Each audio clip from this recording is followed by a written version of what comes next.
June 9, 1912. In the quiet, church-going town of Villisca, Iowa, the Moore family spent their Sunday just like any other. They attended church services and a Children's Day program in the evening. Afterward, Josiah and Sarah Moore, their 4 young children, and 2 visiting girls, Lena and Ina Stillinger, walked home under the soft glow of the town's streetlights. They entered their small, white-frame house, unaware that this would be their last night alive, unaware that a killer might already be waiting in the shadows of their home. As the town of Villisca settled into a peaceful sleep, an unimaginable horror was about to unfold inside that one house on East 2nd Street. The next morning, the sun rose, but the Moore house remained eerily still. A neighbor, Mary Peckham, noticed the unusual quiet. The shades were still drawn, the chores undone. Concerned, she called Josiah's brother, Ross. When Ross Moore arrived and managed to look inside, the scene that greeted him would scar the town's soul forever. All 8 people inside, Josiah, Sarah, their children Herman, Catherine, Boyd, and Paul, along with the Stillinger sisters, were found bludgeoned to death in their beds with an axe. The sheer brutality was incomprehensible. The killer had moved from room to room, methodically ending each life as they slept. The town of Villisca was instantly plunged into a state of shock and terror.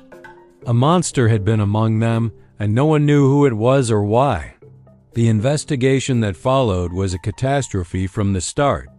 In the early 20th century, forensic science was in its infancy.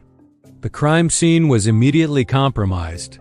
Hundreds of curious townspeople trampled through the house, touching everything, contaminating potential evidence, and making it nearly impossible to conduct a proper investigation. Souvenir hunters even chipped away pieces of the blood-stained walls.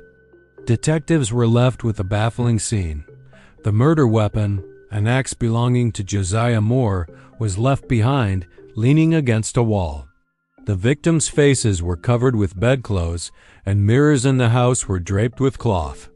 What did it all mean? The local authorities were overwhelmed, and the few clues they found only led to more questions.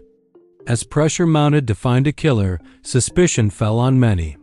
There were local enemies of Josiah Moore, including a state senator he'd had business rivalries with.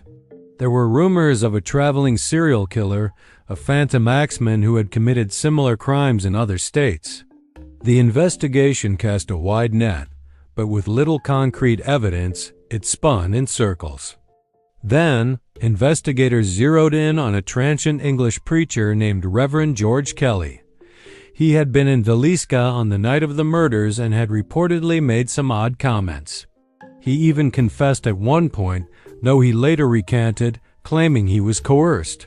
Kelly was an outsider, an easy target for a community desperate for answers and justice.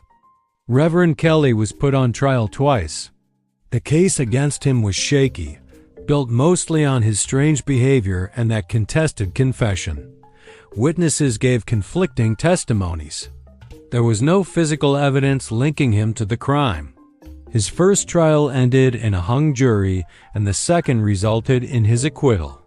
Despite being cleared by the law, a shadow of suspicion followed him for the rest of his life. But if Kelly didn't do it, who did?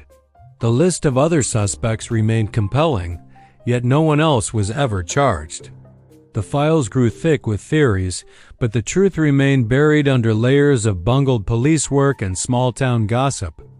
Decades later, the Villisca Axe Murder House has taken on a new life as one of America's most famous haunted locations.